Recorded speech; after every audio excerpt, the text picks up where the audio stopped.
Բարի օր, սիրելի ունկնդիրներ։ Հեն մանկետում այսօր իմ հյուրն է հայկական խորհրդի փորձագետ Ռոբերտ Ղևոնդյանը։ Բայց նախքան մեր խոսակցությունը սկսելը, ես ուզում եմ շատ անկեղծ, շատ բուռն եւ շատ ջերմ շնորհակալություն հայտնել բոլոր այն մարդկանց, ովքեր հունիսի 7-ի ընտրությունների արդեն սկսված քարոզարշավում պարզապես մոտենում են ինձ եւ իրենց սրտի խոսքն են ասում։ Հավատացեք, դա շատ կարեւոր է մեզ համար։ Շատ կարեւոր է մեզ համար ձեր ջերմ վերաբերմունքը, ձեր գնահատականը եւ այն անկեղծությունը, որով դուք հավատում եք, որ Հանրապետություն կուսակցությունը պետք է լինի խորհրդարանում եւ Հանրապետություն կուսակցությունը անձամբ ձեզ, պետությանը, երկրին, ժողովրդին ասելիք ունի։ Հիմա սկսենք մեր խոսակցությունը։ Պարոն Ղևոնդյան, քարոզարշավը համարյա թե հասել է հասարակածին։ Ձեր գնահատականով վստահաբար դուք հետևում եք տարբեր քաղաքական ուժերի հայտարարություններին, քարոզարշավի մարտավարությանն ու ռազմավարությանը։ Ձեր գնահատականով այս խառնիճաղանճի մեջ հաշվի առնելով նաև այն փաստը, որ մենք իսկապես ֆալս ստարտ տվեցինք, եւ կարող է ինչին վիճակագրական ընտրողը այդ ամեն ինչից հիմա պարզապես հոգնած լինել, որը պետք է լինի գլխավոր հարցը հունիսի 7-ին, քվեաթերթիկը վերցնելիս, քվեախցիկ մտնելիս, ընտրողը ինչ հարցի պետք է պատասխանի։ Գուցե այն ինչ որ ասեմ գլոբալ առումով կամ հակառակը խորքային առումով պատկերացնելի չլինի, բայց իրականում հունիսի 7-ի ընտրությունը մեկ բանի մասին է, ցանկանում ենք արդյոք ունենալ ժողովրդավարական պետություն, թե չենք ցանկանում ունենալ ընդհանրապես պետություն, որովհետև չունենալ ժողովրդավարական պետություն նշանակում է մեկ բան, մեր պետության ապագան միանշանակ տանել դեպի ոչնչացում։ Ինչու՞, որովհետև կա մի ուժ, եւ այդ ուժը հստակ Ռուսաստանն է, որին անհրաժեշտ է Հայաստանի տարածքը, եթե հնարավոր է Հայաստանի Հանրապետության գոյությամբ, ապա Հայաստանի Հանրապետության գոյությամբ, եթե հնարավոր չէ Հայաստանի Հանրապետության գոյությամբ, ապա Հայաստանը որպես ուղղակի տարածք, թող լինի Ռուսաստանի գուբերնիա, թող լինի Ադրբեջանի ինչ-որ մի հատված, Թուրքիայի հատված, որևէ երկրի հատված, բայց այն պետք է լինի հստակ ռուսական ազդեցության տակ։ Սա է մոտեցումը, որը մենք տեսնում ենք Մոսկվայի կողմից, հատկապես այս նախընտրական շրջանում արդեն ընդհանրապես խաղաքարտերը բացվել են եւ Ռուսաստանը խաղում է բաց խաղաքարտերով։ Եվ հունիսի 7-ին պետք է որոշենք, մենք ցանկանում ենք ունենալ ժողովրդավարական պետություն հետայսու եւ ցանկանում ենք արդյոք ժողովրդավարությունը դարձնել վահան, որի միջոցով կպաշտպանենք Հայաստանի պետականությունը, թե ցանկանում ենք, որ Հայաստանում լինեն այնպիսի կառավարիչներ, ովքեր համաձայն կլինեն Ռուսաստանի այդ մոտեցմանը եւ Հայաստանի Հանրապետությունը մատաղ կանեն, այսպես ասենք, Ռուսաստանի կայսերական հավակնությունների։ Տեսեք, Հակակոռուպցիոն կոմիտեն համարյա ամենօրյա ռեժիմով բացահայտումներ է անում, որոնք հիմնականում վերաբերվում են ուժեղ Հայաստան կուսակցությանը, նաև արդեն Ռոբերտ Քոչարյանի կուսակցությանը։ Այդ բացահայտումները ինչի մասին են։ Արդյոք այսքանից հետո չի ստեղծվում այնպիսի իրավիճակ, որ այդ կուսակցությունը պարզապես չպետք է ընտրություններին մասնակցի, որովհետև խախտվում է թե գովազդին տրված գումարների թույլատրելիության չափը, թե բացարձակ անհավասար մրցակցային պայմաններ են ստեղծվում։ Միաժամանակ այսքան ընտրակաշառքներ բաժանելու փաստով հարուցված քրեական գործերը արդեն իսկ խոսում են այն մասին, որ այդ կուսակցության գլխավոր, այսպես ասած, շարժիչ ուժը քաղաքականության մեջ ոչ թե գաղափարն է, ոչ թե կներեք բուռն այրենասիրությունն է, որը ծագել է չգիտես ինչու վերջին ամիսներին, մինչև այդ առանձնապես մեծ դրսևորումներ չի ունեցել։ Ու հանկարծ այդ կապիտալի ուժով մարդիկ որոշում են Ռուսաստաններից գալ, փաթեթավորել երկիրը, գնել ու հանձնել, ինչպես դուք մի քիչ առաջ նշեցիք, կոնկրետ երկրի։ Այս ամեն ինչից հետո մենք ինչու ենք թույլ տալիս, որ նրանք մասնակցեն ընտրություններին, իմանալով հանդերձ նրանց բուն նպատակը։ Ես ուզում եմ այստեղ նաև Մոլդովայի օրինակը բերել, որովհետև տեսեք, Մոլդովայում կարողացան ընտրություններից հանել այն կուսակցություններին, որոնք էլ փորձում էին Մոլդովան տանել ու հանձնել Ռուսաստանին։ Բայց մեր օրենսդրությունը այդ հնարավորությունը կենտրոնական ընտրական հանձնաժողովին չի տալիս։ Դե ֆակտո մեր կենտրոնական ընտրական հանձնաժողովի լիազորություններն են փաստաթղթերը ստուգել համապատասխանության դեպքում թույլ տալ արտոնել ընտրություններին մասնակցել, անճշտություններ կան, ժամանակ տալ, ուրիշ ոչինչ։ Բայց 5 տարի նախորդ ընտրություններից առ այսօր օրենսդրական այդ բացերը ինչու են մնացել սողանցքներ այն ուժերի համար, որոնք հիբրիդային պատերազմի շրջանակներում կարող են գալ ու երկիրը ներսից իբրև տրոյական ձիեր նվաճել։ Տիկին Ադամյան, տեսեք, 3 տարբեր հարթությունում պիտի դիտարկենք հարցը։ Առաջինը դա իրավական հարթությունն է։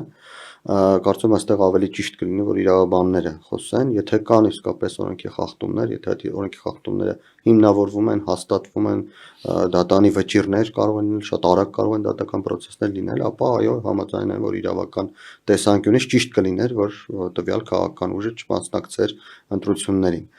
Բայց երկու այլ տրամաբանության մեջ էլ պիտի դիտարկենք եւ երկուսն էլ քաղաքական են։ Առաջինը Հայաստանի Հանրապետության շահերի տեսանկյունից Հայաստանի Հանրապետությունը կարիք չունի նմանատիպ քաղաքական ուժերի եւ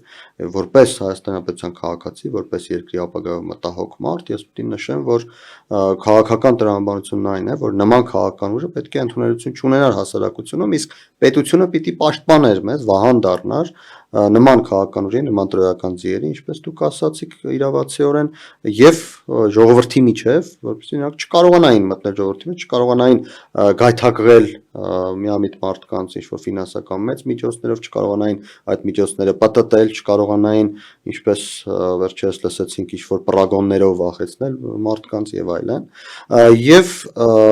պետությունը հենց դրա մասին է։ Պետությունը նրա մասին է, որ պետք է քո ժողովուրդը պաշտպանված լինի նման հարձակումներից, որոնք հիբրիդային գործընթացների մաս են կազմում։ Բայց կա երրորդ կողմը, եւ այդ երրորդ կողմը քաղաքական ուժերի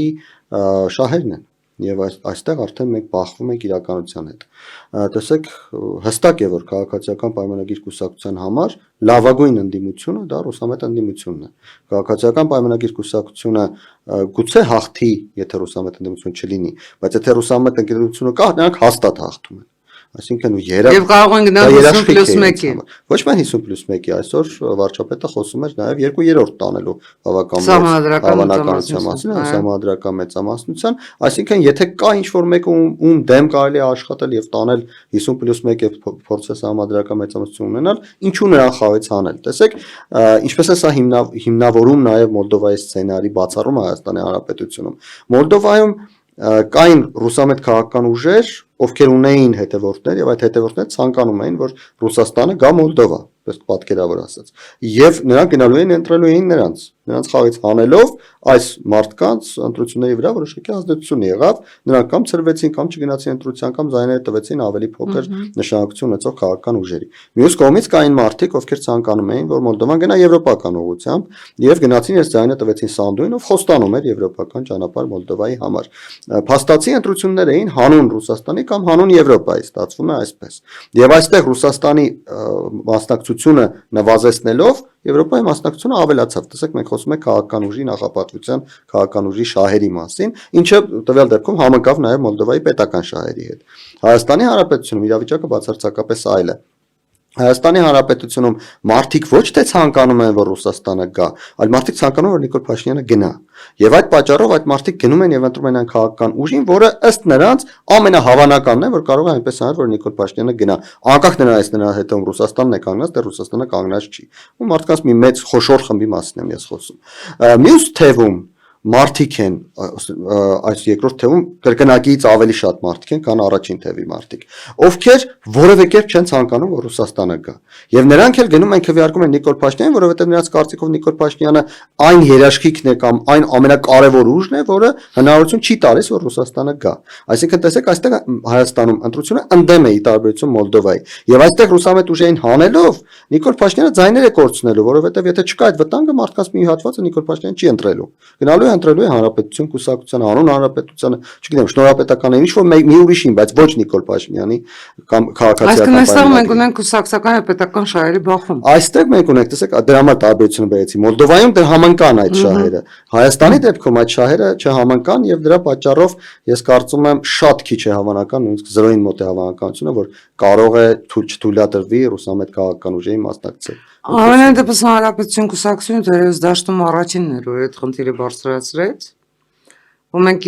մինչև հիմա էլ մենք պնդում ենք, որ այդ կուսակցությունը իրավունք չունի անհավասար մրցակցային պայմաններ ստեղծել եւ բացահայտորեն կաշառք բաժանելով ես անմեղության բոլոր կանխավարկածները այնուամենայնիվ հաշվի եմ առնում, ինձ համար հիմք են հակակոռուպցիոնի բացահայտումները գնալ ընտրությունների, երկիր գնելու եւ երկիր վաճառելու, երկիրը հաջորդի անելու համար։ Բայց դուք տեսեք, խոսում եք, ես հիշեցի, չգիտես ինչի կատոնավակին, հիշում եք, Կարթագենը պետք է կործանվի։ Ամենայն դեպս մեր խորհրդարանական ընդդիմությունը 5 տարի զբաղված էր մի խնդրով, Կարթագենը պետք է կործանվի, Նիկոլը պետք է հեռանա։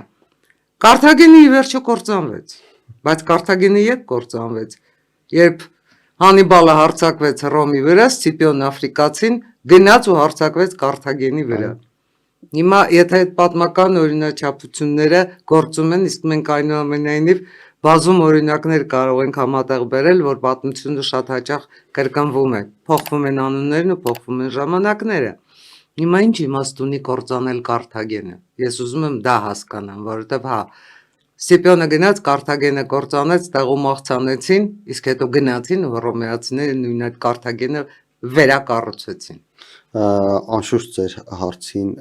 կպատասխանեմ, բայց մինչ այդ կփորձեի մեկ այլ տեսակետից մեր նախորդ խոսքը լրացնել, դուք կուսակցության ներկայացուցիչ եք, ես այդ հարցով մի փոքր ավելի ազատ եմ եւ ես տեսնում եմ մեկ բան, որ հանրապետություն կուսակցությունը աշխատում է այդ ուղղությամբ, որովհետեւ դա հանրապետության կուսակցության շահերի շրջանակներում է եւ ձեր դեպքում, այո, իսկապես ձեր շահերը համընկնում են Հայաստանի Հանրապետության շահերի։ Ահա, ես դա եմ ուզում ասել, որովհետեւ հանրապետություն կուսակցությունը ամենայն դեպս գտնում է, որ այս պետությունը չի կարելի վտանգել։ Այս պարագայում կարևոր չի հանրապետությունը կմտնի, քանի տոկոսով կմտնի, մենք շեմի խնդիր չունենք։ Եվ այդտեղից էլ գալիս է Կարթագենի հարցը։ Այդտեղից էլ գալիս է Կարթագենի հարցը։ Այստեղ գալիս է Կարթագենի հարցը, որովհետև տեսեք, եթե ԿՊ-ն գնում է խորհրդարան եւ միանշանակ է, որ ԿՊ-ն իր 50+1-ը հավաքում է եւ խորհրդարան են մտնում այդ տրոյական ձիերը, մենք ունենում ենք 5 տարի եւս 5-ին գումարած եւս 5 տարի կորած ժամանակ, որովհետեւ 5 տարի բոլորիս աչքի առաջ էր, թե խորհրդարանում ինչ գաղափարական թեժ մարտեր էին մղվում, առայն թե ով է երկիրը վաճառել եւ թե ով է գող կաշառակել եւ այլն եւ այլն եւ այլն։ Ցավոք սրտի պիտի նշեմ, հիմա մենք նորից ենք մտնելու այդ ցիկլի մեջ։ Ամենահավանական սցենարը դա է, որ մենք նորից մտնում ենք այդ ցիկլի մեջ։ Իմ գնահատմամբ եւ վերլուծությունների արդյունքները ցույց են տալիս, որ երկրորդ տեղի հարցում ընդհանրապես չկա պայքար, երկրորդ տեղը այսպես թե այնպես վերցնում է ռուսամետ քաղաքական ուժը Սամվել Կարապետյանի գլխավորությամբ, ինչը նշանակում է, որ այո, դուք ճիշտ եք, եւս 5 տարի ընդամենը մենք Ես կարծում եմ, որ հիմա մենք չենք լինելու, հիմա 21 թվականը չի։ Այո։ Բացարձակապես 21-ի իրավիճակում չենք մենք հիմա, որովհետև տեսեք, ինչ, բայց մենք շատ լավ հասկանում ենք, որ մենք այդ 5 տարին չունենք, որովհետև մենք ունենք այո խաղաղության համաձայնագիր նախաստորագրված տարբերակով, մենք հիմա այդ հարցերին էլ անպայման կանդրադառնանք, որտեղ ըստիս դրանք շատ կարևոր հարցեր են, եւ մենք ունենք մի իրավիճակ, որ Ադրբեջանը համենայն դեպս չի սпасելու, որ մենք 5 տարի այստեղ էլի տունտունիկ քաղաքական տունտունիկ խաղանք իշխանություն ընդդիմություն, Ադրբեջանը շարունակում է իր բանակը զինել շատ ավելի մարտունակ զենքերով, Ադրբեջանը շարունակում է իր տնտեսական համենայն դեպս տնտեսության ինչքան կարողանում է, չնայած տնտեսական լուրջ իրավիճակ կա նաև Ադրբեջանում եւ սա մեզ համար իսկապես հնարավորություն է, որ մենք կարողանանք օգտագործել մեր տնտեսության հզորացումը այն պարագայում, երբ Ադրբեջանի հնան գրեթե փլուզվում է։ Սա պետք է օգտագործել։ Եվ եթե մենք 5 տարի էլի գնալու ենք խորհրդարանում նույն տունտունիկը խաղանք, մենք այդ 5 տարին նվիրելու ենք Ադրբեջանին։ Պարզապես նվիրելու ենք Ադրբեջանին։ 5 տարով մեր ազգային բոլոր ծրագրերը, պետականաշինության բոլոր ծրագրերը, ինքնիշխանության բոլոր ծրագրերը դնելու ենք, չգիտեմ Պուտինը քանի տարի կապրի, բայց միանշանակ է, որ քանի կենթանի է լինելու է Ռուսաստանի նախագահը, դնելու ենք Ռուսաստանի ոտքի տակ։ Հանուն ինչի։ Գիտեք, ես այդքան վատատես չեմ, ես գտնում եմ, որ այո, հավանական է ձեր նշած սցենարը, բայց հավանական է նաև այլ սցենար։ Ցավոք սրտի թե որ սցենար կլինի, կախված է ընդամենը մեկ կուսակցության կամ մեկ մարդու կամքից, նա Նիկոլ Փաշինյանն է։ Նա կշարունակի այն քաղաքականությունը, որը վարում է վերջին ամիսներին, սկսած օգոստոսի 8-ից, ապա կարծում եմ այդ սցենարի հավանականությունը այնուամենայնիվ քիչ կլինի։ Չի շարունակի, կսկսի հապաղել, դանդաղել, կսկսի ձգձգել, կսկսի խաղալ բալանսավորված ինչ-որ բան, նորից խոսելով այն մասին, որ միևնույն է Ռուսաստանը մեր գործընկերն է, մենք պիտի շահերը հաշվի առնենք եւ այլն, այդ դեպքում ձեր նշած սցենարը իրականություն կդառնա։ Սա իհարկե վատ է Հայաստանի Հանրապետության համար, բայց միանշանակ չէ, որ հաջորդ խորհրդարանի դեպքում մենք ունենալու ենք այդ բացասական սցենարը, բայց այն, որ խորհրդարանը լինելու է խնդրահարույց, ինչպես եղել է այս 5 տարիներին, այո, այդտեղ կարծում եմ նույնիսկ վիճելու հարց չկա, իսկապես խորհրդարանում, որտեղ լինելու են ռուսամետներ նորից եւ լինելու է քաղաքացիական պայմանագիր, ընդ որում քաղաքացիական պայմանագիր, որից որոշակի հաստատություն կա, բայց ինչպես ես նշեցի, միևնույն է քաղաքացիական պայմանագրին քվեարկելու են հենց նրա համար, որովհետեւ ռուսամետներն են այլընտրանքը։ Ցավոք սրտի Հայաստանի Հանրապետությունում այսօր ես չեմ տեսնում այլ ուղղության քաղաքական ուժեր, որոնք կարող են իշխանություն վերցնել եւ պահել։ Վերցնելը մի խնդիր է, պահելը մի խնդիր է։ Քաղաքացիական պայմանագիրը դա կարող է անել։ Ռուսամետներն էլ դա կարող են անել։ Ցավոք սրտի, նորից ցավոք սրտի ռուսամետների դեպքում դրա անելու նվերցնելու բաղարում նրանք հանձնելու են, չեմ պահելու։ Հենց դա եմ ցանկանում ասել, նրանց պահելու հնարավորությունը Հայաստանի ինքնիշխանությունը քայլ առ քայլ փլուզելն է։ Այսինքն այդպես նրանք կարող են իշխանություն ունենալ, քիչ նախագահից կամ վարչապետից դառնալով, չգիտեմ, կառավարիչից դառնալով մարզպետ, մարզպետից դառնալով գուբերնատոր եւ այլն եւ այլն, բայց մնալ գլխում Հայաստանի արդեն ժամանակ հանրապետություն չի լինի, Հայաստան մարզի, Հայաստան մասի գլխում մնալ, նրանք կարողանան։ Եվ ձեր առաջին հարցին նորից անդրադառնալով, ընտրությունը հենց սրա մեջ է։ Ցանկանում ենք արդյոք, որ Հայաստանի Հանրապետությունը շարունակի գոյություն ունենալ որպես Հայաստանի Հանրապետություն, թե ցանկանում ենք Հայաստանը դարձնել տարածք, որտեղ ինչ-որ մեկը, մենք երևի պատմություն հիշեցիք, դուք ես էլ հիշեմ, որ խնդրում էին մեր նախարարները մեկին ուղարկեք այստեղ մեզ կառավարի, մենք մեր համար ապրենք, թե պետք է գա այդպես ինչ-որ մեկը, ով այս անգամ էլ դեպի հյուսիս կխնդրի, որ Դա Նիկոլայ առաջինն էր, չէ՞, որքան հիշում եմ, ասում Հայաստանը մեզ պետք է, բայց առանց հայերի։ Ով է, հա, Նիկոլայ առաջինը, այո։ Այո, իհարկե, հենց դա է հարցը։ Չէ, պարտադիր չէ հայեր չլինեն, գիտեք, կարող են նաև հայեր լինել, բայց հայերի այն տեսակը, որը մոտավորապես Միգրանյան է, Սիմանյան է, այդտեղ Գաբրիելյանով է, այսինքն այդ տեսակը իրենց համար ընդունելի է, նորմալ է։ Տեսեք, ես ուզում եմ նաև անդրադառնալ Ռուսաստանի պետդումայի նախագահ Վյաչեսլավ Վոլոդինի հայտարարությանը։ Այո։ Զելենսկու Հայաստան այցի առնչությամբ, որ այսպես սկսվեց նաև Ուկրաինայում, հիմա նույնը կատարվում է Հայաստանում։ Ինձ համար բացարձակապես անհասկանալի է։ Զելենսկին եկավ Հայաստան մասնակցելու եվրոպական քաղաքական համայնքի 8-րդ գագաթնաժողովին։ Զելենսկին ոչ աշխատանքային, ոչ պաշտոնական, ոչ պետական այցով չէր Հայաստանում։ Փոխարենը Զելենսկին աշխատանքային այցով էր Ադրբեջանում։ Այո։ Եվ Ադրբեջանում բավականին թե ռազմական, թե տնտեսական համաձայնագրեր կնքվեցին։ Ինչու Կրեմլը այդ ժամանակ չհիշեց, որ ասենք ինչ որ Ռուսաստանի հետ ունեն համաձայնագրեր, Ռուսաստան, Ադրբեջան, Ուկրաինայի պատերազմը սկսվելուց ուղիղ 1 օր առաջ կնքված համաձայնագրեր, որ Ադրբեջանը իրենց դաշնակիցն է, որ Ադրբեջանը այնուամենայնիվ երախտապարտ պիտի լինի իրենց Լեռնային Ղարաբաղը նվիրելու համար, ոչինչ, ոչ մի քննադատություն։ Հայաստանի Հանրապետությունն է գալիս Զելենսկին, հանկարծ պարզվում է Զյուգանովից քաղաքական հանգուցյալներն էլ են այսպես հարություն առնում Հայաստանին անդրադառնալու համար, Զյուգանովից մինչև Զատուլին Հայաստան են հայհոյում։ Ինչու՞։ Դե որովհետև Տիկին Ադամյան ջան, որովհետև Ադրբեջանը չի ունեցել Ռոբերտ Քոչարյան, Ադրբեջանը չի ունեցել Սերժ Սարգսյան, Ադրբեջանը պարկած չի եղել Ռուսաստանի տակ, Ադրբեջանը չի կատարել առանց քննարկելու Մոսկվայի հրահանգները։ Ադրբեջանը հապկանդամ չի եղել, Ադրբեջանը ԵԱՏՄ անդամ չի եղել։ Այսինքն մեկ բան է, երբ ինչ որ մեկը, որը ճիշտ է, մի փոքր ավելի քիչ հնարավորություններով, բայց ինքն իր գլխի տեր հարևան է, ինչ որ մի բան է անում, որ քեզ դուր չի գալիս, մեկ այլ բան է, երբ ինչ որ մեկը ում դու ոնց ուզում էիր, որտեղ ուզում էիր, ինչքան ուզում էիր, իհարկե եթերային բառը չեմ ուզում, ոչ եթերային բառ չեմ ուզում օգտագործեմ, թե ինչ էիր անում, մեկ էլ հանկարծ ինքնիշխանության որոշակի նրբերանգներ է ցույց տալիս։ Բացարձակապես տարբեր իրավիճակներ են։ Հասկանում եք, մի դեպքում դու հասկանում ես, որ դու լծակները այդքան շատ չունես, դու չես կարող ուշադրություն մանավանդ Ուկրաինայում դու խառնես, պարտվում ես փաստացի ռեսուրսներ ծախսել, ավելորդ ռեսուրսներ ծախսել, մյուս դեպքում դու տեսնում ես, որ ամեն դեպքում ներսում կան Ռոբերտ Քոչարյաններ եւ Սերժ Սարգսյաններ եւ Սամվել Կարապետյաններ, ու միջոցով կարելի է ներսից պայթացնել։ Հասկանում եք, այստեղ իմաստ ունի ռեսուրս ծախսելը, այնտեղ Ադրբեջանի դեպքում իմաստ չունի ռեսուրս ծախսելը։ Բացարձակապես սառը հաշվարկ է սա։ Ոչ մի,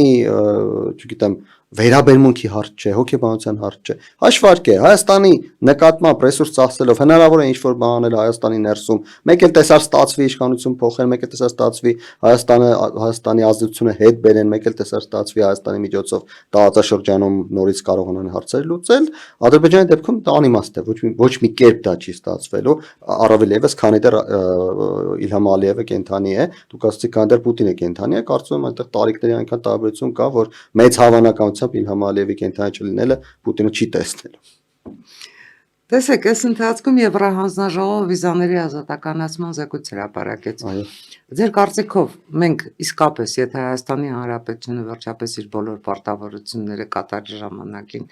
ամենայնդեպս Եվրահանձնաժողովի զեկույցի մեջ այդ հույսը կա, բայց կան նաև շատ հստակ խնդիրներ, որոնք դեռ լուծված չեն։ Վիզաների ազատականացումը քան տարվա խնդիր է։ Գիտեք, հենց այսօր կարդում էի մի շատ հետաքրքիր զեկույց Մոլդովայի, Ուկրաինայի եւ Վրաստանի օրինակների մասին, շատ մանրամասն գրված էր։ Վրաստանի դեպքում տևել է մոտավորապես 5 տարի, Ուկրաինայի դեպքում մոտավորապես 4 տարի, Մոլդովայի դեպքում 2-3 տարի։ Մեր իրավիճակը այն կետը, որտեղ ենք մենք հիմա, շատ նման է Վրաստանի 2-րդ տարվան, Ուկրաինայի 3-րդ տարվան, հակառակը Վրաստանի 3-րդ տարվան, Ուկրաինայի 2-րդ տարվան, դա նշանակում է, որ մեզ հավանաբար մնացել է մոտ 2 տարվա աշխատանք կատարելու, բայց ամենաբարդ աշխատանքն է դա, որ մենք պիտի կատարենք։ Դժվար խնդիրներից մեկը կարծես թե լուծում է, դա կենսաչափական անձնագրերն են, բժշկական ապահովագրությունը, զվարթնոցը, սահմանային անցակետերը, բայց կա նաև սահմանների ամբողջական վերահսկողության խնդիր, որը մենք գիտենք։ Ես կարծում եմ, որ հիմնական խոչընդոտը լինելու է հենց այդ խնդիրը։ Տեխնիկական մասերը կարծում եմ ապահովենք, հենց զեկույցում գրված է, որ առաջին մասը, որը վերաբերում է տեխնիկականին, օրենսդրական բացերին եւ այլն, Հայաստանը կարծես թե բավական մեծ տեմպերով, բավական հաջող կարողանում է լուծել։ Հետո ասելու ենք երկրորդ մասին, որը կոնկրետ կիրառական հարցերն են։ Այդ կիրառական հարցերի դեպքում այո, համաձայն եմ, գլխավոր խնդիրներից մեկը լինելու է սահմանների ամբողջական ապահովում, կա նաև քաղաքացիություն ստանալու օրենքի հետ կապված որոշակի խնդիր, դրանով անպայման պիտի անդրադարձ լինի, առանց դրա հնարավոր չէ ունենալ ազատ վիզաների ռեժիմ։ Այնպես որ բավական լուրջ աշխատանք կա կատարելու եւ նորից անդրադառնալով նրան, որ խորհրդանը ինչ տեսք է ունենալու, ցավոք սրտի խորհրդանը որևէ բանով չի նպաստելու կամ հավանականություն քիչ է, որ կլինի այնպիսի կազմ խորհրդանի, որ որևէ բանով կնպաստի վիզաների ազատականացման գործընթացին, ընդհակառակը, օրինակ Սամվել Կարապետյանի ուժը այսինքն նույնիսկ շրջակայքը ավելի ծանր կախվելու է։ Այո, կախվելու է, ընդ որում ոչ միայն պետության գլխին կախվելու է, նաև քաղաքացիական պայմանագիր կուսակցության գլխին։ Այսինքն տեսեք, սա երկսայր սուր է կարելի ասել։ Մի կողմից նրանք օգտագործում են այդ ռուսամետ ուժերին, որպեսզի բացարձակ տանեն, մյուս կողմից այդ ռուսամետ ուժերը գալու են եւ անդադ փայտեր են խրելու իրենց անիվի արանք։ Թուրքիան վերացրեց Հայաստանի հետ առևտրի սահմանափակումները։ Ձեր գնահատականով սա Հայաստանի հետ սահմանների բացման եւս մեկ քայլ է։ Այո, իհարկե, բավական լուրջ առաջընթաց էր, բայց ես մի այլ բան էլ նշեմ, որը ենթադրում եմ, որ ամեն դեպքում ավելի կարևոր է եղել այս փուլում Թուրքիայի համար, վրացական բազմաթիվ ընկերությունների եւ ընդհանրապես Վրաստանի դերի նվազեցում, որովհետեւ ես բավական երկար տարիներ մաքսային համակարգի հետ առողջություն ունեմ, մոտ 2 տասնյակ տարի, եւ պիտի նշեմ, որ Վրաստանում կային մեծ, չասենք ֆիրմաներ, կոնցեռներ կային, որոնք կոնկրետ փող էին աշխատում նրանից, որ Թուրքիայից ապրանք էր գալիս Հայաստան կամ Հայաստանից գնում էր Թուրքիա, որովհետեւ պիտի գար Վրաստան, պիտի փոխվեր, նորից գար։ Հիմա արդեն կարող է գրվել Թուրքիա Հայաստան։ Այո, նրանք բոլորը հիմա այդ գումարներից ֆինանսական միջոցները այլևս չեն ստանալու, ինչը նշանակում է, որ Վրաստանի դերը էականորեն նվազելու է տարածաշրջանային գործընթացներում։ Գուցե Թուրքիան այս փուլում ցանկացել է Վրաստանի դերը նվազեցնել, բայց միանշանակ է, որ այո, Հայաստան-Թուրքիա սահմանի բացելու շատ մեծ առաջընթաց քայլ է սա, առավել եւս, որ Ադրբեջանի կողմից մենք տեսնում ենք, որ շատ լոյալ վերաբերմունք։ Դե ֆակտո Ադրբեջանը առաջինը վերացրեց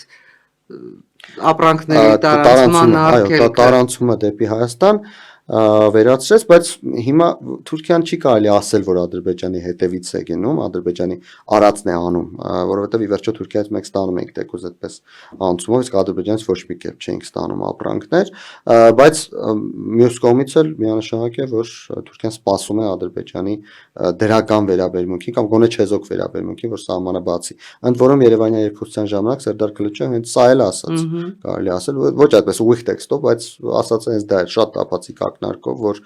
սահմանը իհարկե կբացվի, բայց սահմանը կբացվի, երբ որ տարածաշրջանում խնդիրներ չլինեն։ Այլ կերպ ասած, երբ Ադրբեջանը դեմ չլինի։ Բայց կա նաև մեդալի մյուս կողմը։ Եթե սահմանը բացվի, խնդիրները նվազելու են տարածաշրջանում։ Ես համաձայն եմ, ընդ որում թուրք փորձագետների հետ երբեմն նաև հաջողում է թուրք պաշտոնյաների հետ Երբեմն նաև Էրդողանն է դա խոստովանում։ Չէ, մեր հանդիպումների ժամանակ նկատի ունեմ, մենք հենց այդ տրամաբանությունը բերում ենք, որ տեսեք դուք ասում եք այն մասին, որ լավ կլինի Ադրբեջանը համաձայն լինի կամ Ադրբեջանի հետ խնդիրներ չլինեն, սահմանի բացելը կարող է նպաստել դրան, ընդունում են իրենք, բայց միևնույն է, իրենց մոտեցումն այն է, որ Ադրբեջանը մինչև համաձայնություն չտա, մինչև Ադրբեջանից մենք չտեսնենք, որ իրենք դեմ չեն բացելուն, չենք բացի, իհարկե էլի ուղիղ չեն ասում, բայց բոլոր իրենց քննարկումները, մոտեցումները եւ այլն հենց դրա մասն են խոսում, ընդ որում ադրբեջանցիների հետ էլ երբ մենք շփվում ենք, ադրբեջանցիներն էլ մոտավորապես նույն կերպ ներկայացնում են, որ եկեք մենք իրար հետ համաձայնության գանք, այդ սահմանը կբացվի հանգիստի։ Փոխվարչապետ Մհեր Գրիգորյանը վերջերս ընդունեց ամերիկյան հայկոմի ներկայացուցիչներին, որոնք Հայաստանում էին տրիպի տեղազնման աշխատանքներ իրականացնելու համար։ Ինչ որ շատ ուշ չի տեղազնումը սկսելու համար։ Չեք կարծում, որ այս ամբողջ ընթացքում Հայաստանի Հանրապետությունը պետք է տեղազնումը չափագրումները իր առաջարկները արած լիներ եւ ներկայացներ ամերիկյան կողմին։ Հավելեմ նաեւ, որ նույն Մհեր Գրիգորյանը փոխվարչապետ ընդունել է նաեւ միջազգային փորձագետների, չի նշվում կոնկրետ որ երկրների, որ կազմակերպությունների խաղաղության խաչմերուկի համար։ Ի վերջո մենք ինչ ենք կառուցում դրի խաղաղության խաչմերուկ։ Ես կարծում եմ տրիպը խաղաղության խաչմերուկի մաս է, որովհետև այն գծագիրը, որ կա խաղաղության խաչմերուկի, այդ գծագրի միջին միջանց ուղղություններից մեկը անցնում է հարավով, բայց ընդհանուր 4 ուղղություն կա Ադրբեջանը Թուրքիան կապող եւ տրիպը կարող է լինել մեկը, բայց 3-ն էլ կարող են լինել տեսականորեն, այնպես որ ըստ ամենայնի խաղաղության խաչմերուկի մի հատվածը տրիպով սկսվում է խաղաղության խաչմերուկը։ Մյուս կողմից ես ամբողջապես համաձայն եմ, որ Հայաստանը շատ դանդաղ է աշխատում, չափազանց դանդաղ է աշխատում։ Մի առիթով Փաշինյանը ասաց, թե չէր կարող այնպես լինել, որ համաձայնությունը կնքեինք, հաջորդ օրը էքսկավատորը գնար։ Հրաշալի է, չէր կարող, բայց գիտեք, մենք արդեն մայիս ամսվա կեսերն ենք, գիտեք, ես իր հետ արագ մոտենում ենք օգոստոսին։ Ես իր հետ համաձայն չեմ։ Խաղաղության չէ, թռչակագիրը տրիպի մասին պայմանագիրը կնքելու հաջորդ օրը էքսկավատորը պիտի գնար։ Ես չեմ ասում էքսկավատորը գնալ այնտեղ գիծ կառուցել, բայց էքսկավատորը կարող է գնալ այնտեղ հող փորել։ Ընդամենը, եւ դա գիտեք ինչ ահռելի հոգեբանական ազդեցություն կունենա Հայաստանի ժողովրդի վրա, անվտանգության զգացման մասով, իրականության հետ առնչվելու մասով, գործընթացների շարունակականությունը տեսնելու մասով եւ այլն բազմաթիվ տեղական, օրինակ երեք մենք մեղրիում էինք այդ տարածքներով էլի ընտրաշավի տրամաբանությամբ այդ տարածքներով էլի անցանք, ոչ մի փոփոխություն։ Այո, ընդ որում ադրբեջանցիներն են մեզ ասում։ Ոչ միայն մեղրեցները, մենք մարզային այցելություններ շատ ենք կատարում մեր կենտրոնը, հայկական խորհուրդը, եւ մեր մարզերի բնակիչներն են մեզ հարցնում, բա լավ, եթե լուրջ է դա, բա ուր է, չենք տեսնում մի հատ մեքենա մի քիչ ավազ տանի, մի քիչ, չգիտեմ, ցեմենտ տանի կամ նման բան։ Ու ադրբեջանցիներն նույն հարցը տալիս են մեզ, ասում են, երբ մենք իրենց ասում ենք, որ կարելի է այսպիսի ծրագրեր անել, օրինակ, բացել հյուսիսային ճանապարհը, ապրանքները անցնեն, գնան, փող աշխատանքները կատարում են։ Այո, իրենք շատ են։ Տեմպով։ Իրենք մեզ հարցնում են, ասում են տրիպի պայմանագիր ենք կնքել, մենք չենք տեսնում ուր են ձեր էքսկավատորները, ուր են ձեր մեքենաները եւ այլն։ Եվ ճիշտ ասած այդ հարցի պատասխանը ես չունեմ։ Տեսեք, Տրամպը գնաց Պեկին։ Այո։ Արդյոք ամերիկա-չինական հարաբերությունները հիմա են մեղրային տարբերակով են առաջարժում, թե խնդիրները մնալու են նույնը։ Հավելեմ նաև, որ Լավրովն էլ զուգահեռ գնաց Դելի, ճիշտ է, այնտեղ արտաքին գործերի նախարարների հանդիպում պետք է լինի, բայց ինչ է կատարվում։ Միանշանակ է, չէ, որ Լավրովը Դելիում մենակ չի քննարկելու այդ հարցերը։ Միանշանակ անդրադառնալու են թե Ուկրաինայի կոնֆլիկտին, անդրադառնալու են թե տարածաշրջանային խնդիրներին Տրամփ եւ Սի Ցզինպին, Լավրով եւ Նարենդրա Մոդի։ Այստեղ ինչ որ զուգահեռներ կան։ Ես չէի հակադրի այս երկու այցելությունները, առավել եւս որ Չէ, ես չեմ հակադրում, զուգահեռներ եմ որոնում։ Այո, Տրամփը առավել եւս որ Տրամփը այնպես չէ որ այս պահին Ռուսաստանը որպես առաջի թշնամի է դիտարկում, որ մի բան է Չինաստանի միջոցով հակառուսահնդկական, եթե այսպես կարելի է ասել, որոշակի տրամադրություններ կներացնի։ Ընդ որում ես նշեմ, որ Տրամփի այցելությունը Պեկին չի նշանակում, որ Միացյալ Նահանգները եւ Չինաստանը այլևս մրցակիցներ չեն։ Նրանք մրցակիցներ են եւ այսօրվա աշխարհում 2026 թվականի աշխարհում նրանք բնական մրցակիցներ են։ Չեն կարող նրանք մրցակիցներ չլինել, որովհետեւ երկու պետություն են, որոնք այսօր աշխարհում ունեն ամենամեծ ազդեցությունը։ Իհարկե Հայաստանում կան որոշ նույնիսկ քաղաքական գիտության դոկտորներ, ովքեր անընդհատ Պուտինի խցկում են այս արանքը, հայտարարում են թե Ամերիկան, Չինաստանը եւ Ռուսաստանը մի սեղանի շուրջ եւ այլն, ծիծաղ է դա իհարկե առաջացնում համեմատելով Ռուսաստանի հնարավորությունները, գուցե Թուրքիայի հետ, Բրազիլիայի հետ, չգիտեմ, այդ ուրեմն հնարավորություններով երկրների հետ մի շարքում կարելի է Ռուսաստանին դասել, բայց Չինաստանի եւ Միացյալ Նահանգների հետ այսօր միանշանակ նրանք ոտ գցել չեն կարող, Ռուսաստանը կոնկրետ ոտ գցել չի կարող եւ դա հենց բերում է նրան, ինչ ես ասացի, որ Միացյալ Նահանգները ու Չինաստանը մրցակիցներ են անկախ նրանից Տրամփը քանի անգամ ամսվա մեջ կգնա Պեկին, թե չի գնա։ Եվ միաժամանակ Հնդկաստանը եւ Միացյալ Նահանգները դաշնակիցներ են անկախ նրանից Լավրովը թե Պուտինը Հնդկաստան կգնան, թե չեն գնա։ Եվ Մոդի ու Տրամփի հանդիպումներն էլ, որոնք էլի ես նշեմ, որ շատ ավելի շատ են իրենց քանակով, քան այո, Սի Ցզինպինի եւ Տրամփի հանդիպումները, այնպես որ ինչպես ասացի, հակադրել այս մոտեցումները չի կարելի, բայց միջազգային հարաբերությունները բավական մենք խոսում ենք միջև եթերը ճկունության մասին քաղաքականության, միջազգային հարաբերություններում բազմակի անգամ ավելի ճկունություն է պետք եւ այդ ճկունությունը պետք է հանդես բերեն առավել եւս այնպիսի լիդերներ, ինչպիսիք են Չինաստանի, Միացյալ Նահանգների, Հնդկաստանի լիդերները, ընդ որում ես նշեմ, որ Լավրովը բացի այն, որ գնաց Հնդկաստան, նաեւ հայտարարեց, որ շատ շուտով սպասվում է Պուտինի այց Չինաստան, Պեկին եւ պետք է այստեղ ոչ թե հակադրություն կամ զուգահեռներ փնտրել, այլ պետք է հասկանալ, թե մրցակցությունը հետագայում ինչ ուղղությամբ է զարգանալու եւ այս մյուս երկրները, Հնդկաստանը, որը Միացյալ Նահանգների գործընկերն է, Ռուսաստանը, որը ակնհայտ այս հակադրության մեջ մրցակցության մեջ Չինաստանի գործընկերն է, ինչ տրամաբանության մեջ են շարունակելու իրենց խաղը։ Ես ուզում եմ անդրադառնալ նաեւ մեկ այլ խնդրի, տեսեք, Հնդկաստանը նաեւ մեր գործընկերն է։ Այո։ Եվ որքան ասենք զարգանան ամերիկա-հնդկական հարաբերությունները, որքան այդտեղ նաև քաղաքականությունը մտնի ոչ միայն տնտեսության, ոչ միայն ռազմական առումով, այնքան մենք կարող ենք օգուտներ այդ հարաբերությունների զարգացումից ստանալ։ Գիտեք, մենք այդ օգուտները արդեն ստանում ենք։ Այն ռազմատեխնիկան, որը Հայաստանը գնում է եւ շուտով շքերթի ժամանակ մենք բավական շատ բան ենք տեսնելու, այդ ռազմական տեխնիկան ոչ միայն Հնդկաստանի, բայց հատկապես Հնդկաստանի։ Այդ ռազմական տեխնիկայի մի մեծ հատված հնարավոր է եղել ձեռք բերել, որովհետեւ Ամերիկայի Միացյալ Նահանգները համաձայն են եղել։ Փոխարենը բոլոր նրանք, որ փորձում են Չինաստանը խցկել այդ հարաբերությունների մեջ, փորձում են Չինաստանը բերել տրիպի երաշխավոր, չգիտես ինչի երաշխավոր ախտը ինչ որ համակել քաղաքական որոշ ուժերի, այն իրենց հենց այդ քաղաքականությամբ դարձնում են բախման հարթակ Հայաստանի Հանրապետությունը, թեպետ իրենք անդադ խոսում են այն մասին, որ Հայաստանի Հանրապետությունը պետք է ինքնիշխան պետություն լինի, ամենից բարձր են բողոքում ինքնիշխանության մասին, ամբողջ տնտեսությունը քանդելով, տնտեսությունը ավիրելով խոսում են տնտեսական զարգացման մասին։ Դա արդեն մյուս խնդիրները չասեմ, այդ համախումբը։ Գիտեք, ինչն է ինձ զարմացնում, ես չեմ կարողանում մինչև հիմա այդ ֆենոմենին բացատրություն գտնել։ Բոլոր այն ուժերը, որոնք տասնամյակներով Հայաստանի Հանրապետության ինքնիշխանությունը քարուքանդ են արել, բանակից տնտեսություն, քաղաքական դաշտ այլասերելով, հիմա ամենաբարձրը գոռում են հենց այդ խնդիրների մասին։ Սա ինչ է, վախից է։ Չէ, վախից չէ իհարկե, դա Որտեւ այդ աստիճանի խաբեություն, տեսեք, պարոն Ղևոնդյան ջան, ախր լավ, 2000-ականներից հետո եկած սերունդը, ասենք, հետո ծնված սերունդը կարող էր այդ ամեն ինչը չիմանալ, բայց կա չէ, մինչև 2000-ականներին ծնվածները, մեր սերունդը, ձեր սերունդը,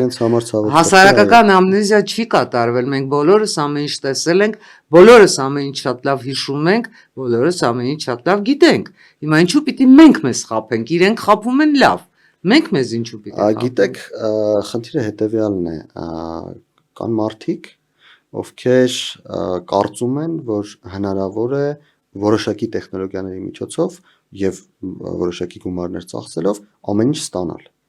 Եվ այդ տեխնոլոգիաները եւ այդ գումարները բերում են, ծախսում են, երբ որ չի ստացվում, նրանք նույնիսկ զարմանում են, ասում են, մենք ամեն ինչ ճիշտ ենք արել, Չկռեցինք։ այո, ամեն ինչ ճիշտ արեցինք։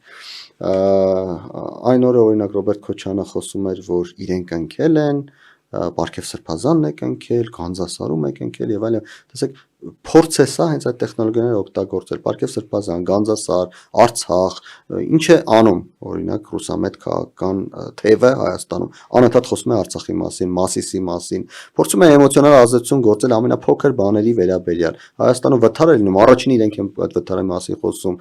ինչ որ մեկը ցավոք սրտի իհարկե վիրավորվում է, հայտարարում են թե 3-4 զոհ կա,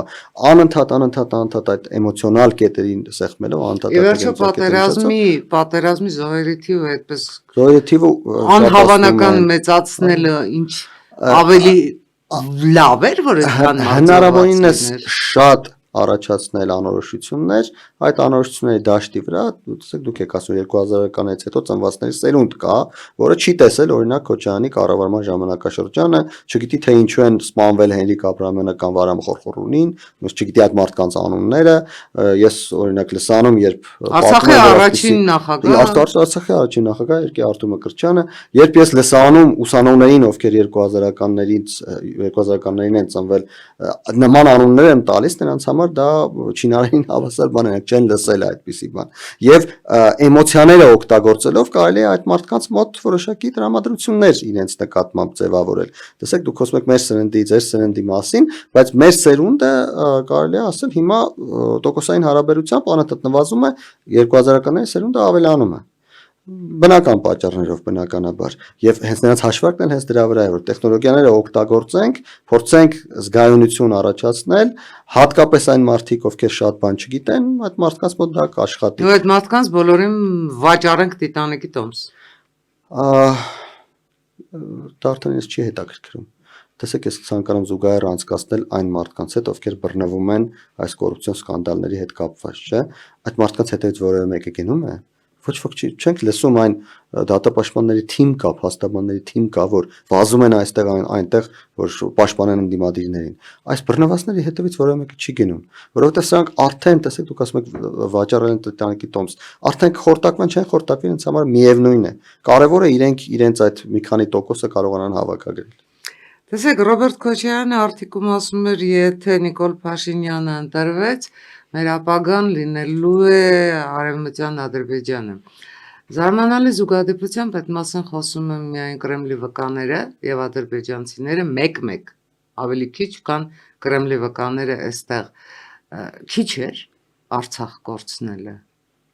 Ինչ են ուզում անել, ինչու են ուզում անել, որտեղ գիտեք դուք շատ ճիշտ խոսեցիք, ես էլ ուզում եմ հավելել արցախցիների ցավը անընդհատ բազմապատկելու մեջ։ Ռոբերտ Քոչարյանը ինչ-որ երեխա է գրկում, ինչ ես ուզում, տուն եմ ուզում, ես էլ եմ ուզում բալիկ ջան։ Բալիկ ջան, բա ինչու քո բալիկները Արցախում չէին։ Ինչու են նրանք Ամերիկայի քաղաքացի։ Եկեք հասկանանք էլի, ինչու են քո թոռները Ամերիկայի քաղաքացի։ Կամ որտեղ էիր դու, ինչու դու չէիր գնում քո տուն։ Քո տունը Արցախն էր, կարոտում ես Արցախը։ Ինչու էիր Հայաստանի Հանրապետության երկրորդ նախագահ 2 ժամկետից հետո ինչու չվերադարձար Արցախ, ինչու մնացիր Հայաստանում։ Քո պաշտոնավարման ընթացքում ինչու ամեն ինչ արեցիր Արցախ դատարկելու համար։ Երբ ազատագրված տարածքները պետք էր վերաբնակեցնել։ Երբ Արցախի տնտեսություն պետք էր զարգացնել ոչ թե կոռուպցիոն սխեմաներով Արցախում ունե զրկել արցախցուն այն արցախցուն, որ իսկապես հայրենիք է կորցրել հիմա։ Ու այսօր այդ արցախցուն խաբել։ Պարզապես խաբել, թե դու կվերադառնաս, եթե ես գամ իշխանության։ Ո՞նց։ Գիտեք, Ռոբերտ Քոչյանը մի փոքր է սխալվում, եթե Նիկոլ Փաշինյանը նորից ընտրվի ոչ թե իրենք կդառնան Արևմտյան Ադրբեջան, այլ իրենք կդառնան այդպես մոտավորապես հարավ Արևմտյան Ռուսաստան, որովհետև ըստ ամենայնի իրենց նկատմամբ կարող է նույնիսկ ռեսուրսներից իրենց կտրեն այն ուժերը, որոնք իրենց ֆինանսավորում են այսքան ժամանակ որևէ բան անելու համար, ընդ որում Փաշինյանը ասում էր, չէ, որ շատ հնարավոր է Սամվել Կարապետյանին սնանկացնեն ռուսները, թեև Սամվել Կարապետյանի ասելով ինքը տարբեր տեղերում ունի միջոցներ եւ չեն կարողանա սնանկացնել։ Բայց դա արդեն իրենց խնդիրն է, դրան չանդրադառնանք։ Խնդիրը հետեւյալն է, որ Արցախի հարց որպես այդպեսին չկա այս մարդկանց համար։ Հայաստանի հարցը որպես այդպեսին չկա։ Կամ մեկ հարց Ռոբերտ Քոչարյանի համար, Սամվել Կարապետյանի համար, բոլոր այն մարդկանց համար, ովքեր այդքան տարիների ընթացքում Հայաստանում պաշտոններ են զբաղեցնել, Ռուսաստանի հետ կոնտակտներ ունեն, աշխատում են հիմա Ռուսաստանի համար, կամ մեկ հարց Հայաստանի Հանրապետությունը հասցնել այն վիճակին, որ Հայաստանը դառնա ռուսական ազդեցության տարածք, որ մենք բոլորս խնդրենք, որ Հայաստանը դառնա ռուսական ազդեցության տարածք։ Ընդ որում սա ես ոչ միայն իրենց գործունեությունը վերլուծելով եմ ասում, այլ հստակ ռուսների հետ տարբեր զրույցների, ընդ որում եւ բաց ֆորմատով եւ փակ ֆորմատով այդ զրույցների թեման է դա։ Երբ պիտի Հայաստանը հասնի թուլության այն աստիճանում, այն այո, բացայտ ասում են, երբ պիտի հասնի ոչ միայն Հայաստանը, Վրաստանը, Ադրբեջանը, երեքն իրար հետ են ասում։ Երբ պիտի հասնի այն աստիճանին, երբ պիտի այնքան քայքայվի, որ անիմաստ լինի այդտեղ ձեր ապրելը առանձին պետություններում, դուք դառնաք Ռուսաստանի մաս։ Իսկ եթե այդ ընթացքում Ռուսաստանը այնքան քայքայվի, որ անիմաստ լինի ընդհանրապես, դե այն մարդիկ ում հետ ես շփվել եմ Ռուսաստանից դրա հավանականություն չեն տեսնում, թեև իհարկե Ուկրաինայի պատերազմը բացարձակապես այլ բանի մասին է, բայց հարցը նրանց մեջ չի, նրանք իրենց երկրի շահերն ունեն կամ իրենց երկրի լավն են ցանկանում։ Հարցը նրան մեջ է, որ Հայաստանի Հանրապետությունում կան մարդիկ, ովքեր նրանց շահերն են ցանկանում եւ նրանց լավն են ուզում եւ ոչ թե մեր։ Եվ երբ Ռոբերտ Քոչարյանը ասում է մենք կդառնանք, պետք չի menքի մեջ մեզ էլ վերագրել։ Մենք ասելով նա նկատի ունի իրեն եւ իր նման մտածող այդ մի փոքր խմբակին, ինչպես իրենք սիրում են ասել։ Ես կարծում եմ, որ Հայաստանի Հանրապետության ժողովուրդը արդեն այս բոլոր փորձություններից հետո, այս ամեն ինչից հետո անկախ նրանից մինչև 2000-ականները ծնվածներն են մեծամասնություն, թե 2000-ականներից հետո ծնվածներն են մեծամասնություն լինելու ժամանակի մեջ, ինչպես դուք շատ իրավացի նկատեցիք, Հայաստանի Հանրապետությունն այլևս իր ինքնիշխանությունը ծախելու տեղ չունի, ուղղակի չունի։ Ես եմ այսպես լավատես, հուսանք, որ այո, իսկապես Հայաստանի Հանրապետությունում այնպիսի սերունդ է մեծանում, թեև ես նշեմ, որ իմ լավատեսությունը խորանում է, երբ ես շփվում եմ ուսանողների հետ, այնպիսի սերունդ է մեծանում, որը հասկանում է եւ արժևորում է ինքնությունը, ինքնուրույնությունը, ազատությունը, պետությունը, որպես այդպեսին, գիտեք, մի հասարակ օրինակ, ես չեմ պատկերացնում, որ Հայաստանում լինի ինչ-որ մի իշխանություն, որը կարողանա սահմանափակել ինտերնետը։ Հաջորդ օրը հեղափոխություն կլինի Հայաստանի Հանրապետությունում։ Ռուսաստանում այդպես է, մենք գիտենք, Ռուսաստանի շատ մարզեր ընդհանրապես ինտերնետից ցերկված են։ Սա որակի բարձրացման որոշակի մասին է խոսում։ Կրթական մակարդակի, քաղաքակրթական արժեքների, գիտակցության, այո, բարձրացման մասին է խոսում։ Այնպես որ այս հարցում այո, լավատես եմ եւ համաձայն եմ ձեզ։ Այդ լավատեսական նոտայով էլ անցնենք բլիցին։ Տաբուներ ունեք քաղաքականության մեջ եւ կյանքում։ Ինձ համար տաբու է անբարոյական վարվելակերպը։ Ինչ կհարցնեիք, եթե հանդիպեիք Օկտավիանոսին, նույն ինքը Օգոստոս Կայսրին։ Կհարցնեի, թե որն է իր իշխանության եւ իր հզորության գաղտնիք։ Ինչը երբեք եւ ոչ մեկին չեք ների։ Դավաճանությունը։ Ձեր նախընտրած քաղաքական գործիչը հին Հունաստանից սկսած։ Իմ նախընտրած քաղաքական գործիչը ես ամեն դեպքում կնշեմ հայ քաղաքական գործիչ եւ Պապ Թագավորն է։ Համաձայն եք Ուինստոն Չերչիլի 1945-ին ասած մտքի հետ, որ այսօրվա հակաֆաշիստները դառնալու են վաղվա ֆաշիստները։ Դե պատմությունը ցույց է տվել, որ դա իրականություն դարձավ։ Որն է ձեր հենման կետը։ Իմ հենման կետը ես եմ եւ իմ ընտանիքը։ Ձեր հարցը ինձ։ Ես մեկ անգամ ձեզ արդեն հարցրել եմ եւ երկրորդ անգամ դրան շատ մոտ հարց եմ ցանկանում տալ։ Ընտրություններին հաղթելու ինչ գաղտնի գործիք ունեք։ Հաղթելացնելով նկատի ունեմ խորհրդանացնել։ Ես հասկանում եմ, ուղղակի հենց այդ հաղթել բառը ես մի տեսակ չեմ հասկանում, որտեվ բոլորն ասում են հաղթելու ենք, ում եք հաղթելու, ժողովրդին եք հաղթելու, իրար եք հաղթելու։ Այլ քաղաքական ուժերի։ դա էլ հաղթել չի։ Որտեվ որքան էլ զարմանալի է, մեզ մոտ այն ընկալումը չձևավորվեց, որ խորհրդարանում հայտնված թե իշխանությունը, թե ընդդիմությունը իշխանություն է։ Ընդհանրապես չկա ընդդիմություն խորհրդարանում։ Ես ավելի շատ նկատի Խորհրդարանում ունեմ, կա մեծամասնություն եւ գիտեք, ես ավելի շատ փոքրամասնություն։ նկատի ունեմ հաղթել այն ուժերը, որոնք չեն անցնի խորհրդարան։ Ես կարծում եմ, որ Հանրապետություն կուսակցությունը խորհրդարանում գերանրժշտ է հենց այս պահին, որտեղ իսկապես ձեզ հետ մի անգամ այն համաձայն եմ, որ դուք հարցազրույցի սկզբում նշեցիք, թե որը պետք է լինի նոր խորհրդարանում, նոր խորհրդարանի դերն ու առաքելությունը պետության կյանքում, այո, հիմա ստեղծվել է այնպիսի վիճակ, որ կամ կուսակցական խնդիրները դնում ես մի կողմ, պետության շահերն ես պաշտպանում, կամ գնում ես կուսակցական շահի հետևից ու վտանգում ես պետությունը։ Ամենայն դեպս Հանրապետություն կուսակցությունը մեր անցած պատմությունը վկայում է, որ մենք մեր կուսակցական շահը մշտապես դրել ենք մի կողմ, գնացել ենք տարբեր դաշինքների հետ, տարբեր դաշինքների, Արամ Սարգսյանը իր տեխնացությունը հանել է այլ տեխնացուների օգտին մշտապես, ու մենք հաջողության դրանով չենք հասել, բայց դե մենք համարել ենք այդ պահին ճիշտ։ Մեր քաղաքականությունը դա է եղել հանուն պետության, ոչ թե հանուն կուսակցական շահի։ Ու այսօր էլ մենք չենք գնում մեր կուսակցական շահերը պաշտպանելու։ Վստահաբար բոլոր ամենայն դեպս շատերից գիտեք կուսակցության մեջ կայացած մարդիկ են, որոնց այդ մանդատը մանկության երազանք չի եղել։ Այդ մանդատը մեզ համար լծակ է։ Այդ մանդատը մեզ համար հնարավորություն է այն ծրագրերը, որ մենք ունենք իրականացնելու, որտեղ մեր ծրագրերի հիմքում դրված է պետության պաշտպանունակությունը, դրված է տնտեսության զարգացումը, որովհետև խաղաղության հարյուրավոր համաձայնագրեր կարող եք ստորագրել, չեմ նվազեցնում բնավ խաղաղության համաձայնագրի Գինե Քավլիցի, բայց եթե դու տարածաշրջանում չունես ուժերի ռեալ հավասարակշռություն, եթե չես վերականգնել այդ ամեն ինչը, իսկ դա հնարավոր է միայն տնտեսության միջոցով։ Մենք գնում ենք տնտեսական զարգացման հարցերը լուծելու, մենք գնում ենք կառավարության կառուցվածք փոխելու, կառավարելի դարձնելու համար ավելի երկիրը, բյուջեի ու տնտեսության կառուցվածք փոխելու։ Ամենայն դեպս այն տնտեսական հեղափոխությունը, որ Նիկոլ Փաշինյանը դեռ 2018-ին խոստանում էր, իրականություն չի դարձել։ Իսկ դա գերանրաժեշտ է մեր երկրի համար։ Մենք գնում ենք խորհրդարան, որպեսզի Հայաստանի Հանրապետությունը դադարի այսպես հապկ թե ԱՏՄ, թե ԱՊՀ, թե ինչ խաղեր տալ, երբ ունի ԵՄ-ն եւ ունի ԵՄ-ից այսքան առաջարկները, այսքան ծրագրերը, որ Եվրամիությունը ներկայացնում է, մենք ոչ մեկին, ոչ մի առաջարկի ոչ չենք ասում, բայց ինչ ենք անում, իբրև այո։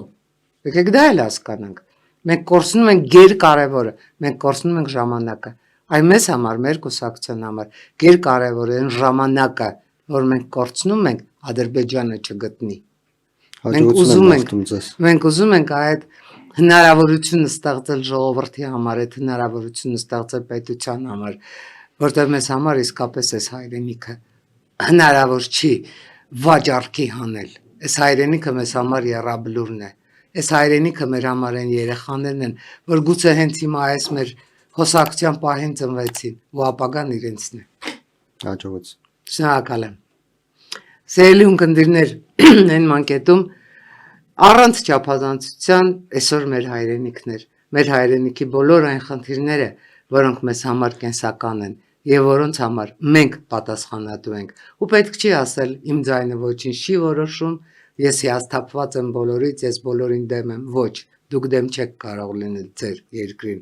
Դուք չեք կարող դեմ լինել ձեր պետությանը։ Դուք սիրում եք ձեր պետությունը եւ ուզում եք, որ այդ պետությունն էլ սիրի ձեզ, բարին ընձեզ։